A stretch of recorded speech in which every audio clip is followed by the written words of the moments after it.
আমাদের মুসলমানদের মধ্যে অনেক ভাই বোন আছে যারা নামাজ পড়ে, রোজা রাখে, পর্দা করে, একই সাথে এটাও বিশ্বাস করে যে ইসলাম ধর্মের পাশাপাশি মানুষ যে ধর্মগুলো সৃষ্টি করেছে সেগুলো সব সঠিক। যেমন ধরেন, এই মুসলমান মহিলা, উনি ফেসবুকে একটা স্ট্যাটাস দিয়েছেন, খুব সুন্দর সুন্দর কিছু ইসলামিক কথা বলেছেন উনি মানুষের জীবন নিয়ে। একদম শেষের দিকে তিনি এই কথাটা লিখলেন যে আসুন আমরা আমাদের যার যার ধর্ম অনুযায়ী সৃষ্টিকর্তাকে খুশি করার চেষ্টা করি। এই ধরনের কথা যারা বিশ্বাস করে তাদের উদ্দেশ্যে আমি বলতে চাই যে সৃষ্টিকর্তা একজনই এবং ওনার প্রেরিত ধর্ম হচ্ছে ইসলাম। অন্য কোনো ধর্ম পালনের মাধ্যমে সৃষ্টিকর্তা খুশি হন না।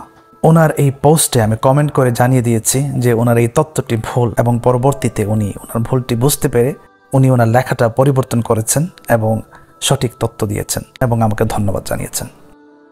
যারাই বিশ্বাস করে যে সব ধর্মই সঠিক, কেবল তাকে শুধু পালন করে যেতে হবে, তাদের ঈমান কতটুকু সহি এটাকে প্রশ্ন করতে হবে।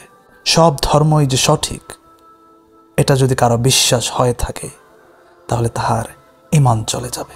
আল্লাহ তাআলা বলছেন, আজ আমি তোমাদের জন্য তোমাদের ঈমানকে পরিপূর্ণ করেছি, তোমাদের প্রতি আমার অনুগ্রহ সম্পূর্ণ করেছি এবং ইসলামকে তোমাদের পথ হিসেবে বেছে নিয়েছি। আর যে ইসলাম ব্যতীত অন্যকে দিন হিসাবে চায় তার কাছ থেকে তা কখনই গ্রহণ করা হবে না এবং সে আখিরাতে ক্ষতিগ্রস্তদের অন্তর্ভুক্ত হবে।